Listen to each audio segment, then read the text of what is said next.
Halo semuanya, selamat pagi. Saya Yogi Saputra dengan NIM 24610021901128. Di sini saya akan menjelaskan kampanye praktik baik penerapan scaffolding pada Zone of Proximal Deployment atau JPD untuk memenuhi tugas ujian akhir semester mata kuliah Perspektif Sosiokultural dalam Pendidikan Indonesia.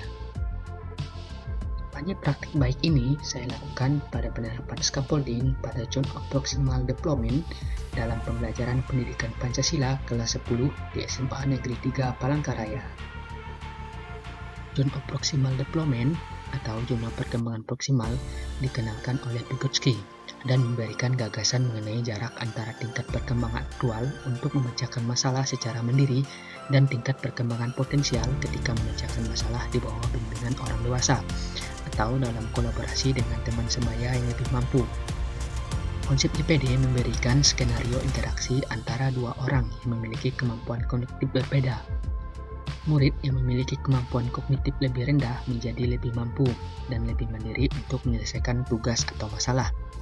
Dengan demikian, JPD memberikan 3 aspek komponen yang menjadi dasar perhatian, yaitu aspek kemampuan anak secara aktual, aspek asistensi atau mediasi di mana terjadi kolaborasi dengan orang dewasa maupun rekan sebaya, dan konsep potensi, kemampuan setelah terjadi kolaborasi. Pengertian scaffolding.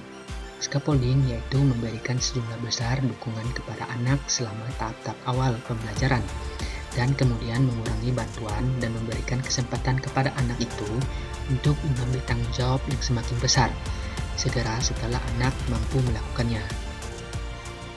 Penerapan scaffolding pada JPD dilakukan di kelas 10-12 dengan materi budaya taat hukum. Model pembelajaran yang digunakan adalah pembelajaran berbasis masalah atau PBL, di mana peserta didik diminta untuk menganalisis sebuah kasus, yaitu kasus pelanggaran hukum, berdasarkan kasus yang disediakan pada LKPD. Peserta didik juga diminta untuk menghubungkan kasus tersebut dengan tujuan hukum. Adapun langkah-langkah praktik pembelajaran scaffolding yang saya lakukan, pertama, guru melakukan orientasi suatu permasalahan dan menghubungkan dengan tujuan pembelajaran. Kedua, pengelompokan peserta didik.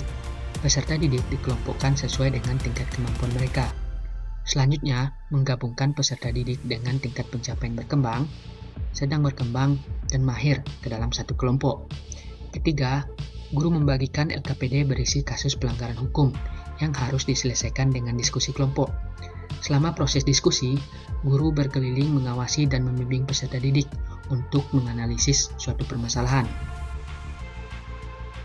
Keempat, guru membimbing peserta didik dan memberikan bantuan bagi peserta didik yang mengalami kesulitan dalam memecahkan tugas yang telah diberikan.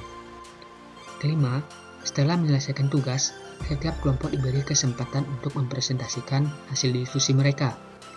Saat kegiatan presentasi berlangsung, guru memberikan kesempatan kepada peserta didik untuk memberikan umpan balik bagi kelompok lain yang telah mempresentasikan hasil diskusinya.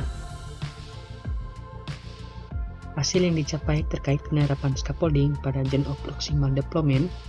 Pertama, peserta didik terlibat aktif dalam kegiatan pembelajaran. Kedua, mendorong kolaborasi antara peserta didik dan guru atau peserta didik dengan teman sebaya. Ketiga, menciptakan lingkungan belajar yang suportif dan menerima peserta didik. Keempat, peserta didik dilatih untuk berani mengungkapkan pendapat dan menghargai pendapat temannya. Kelima, peserta didik mampu mengembangkan kemampuan mereka sendiri, juga bisa berbagi pengetahuan dengan temannya.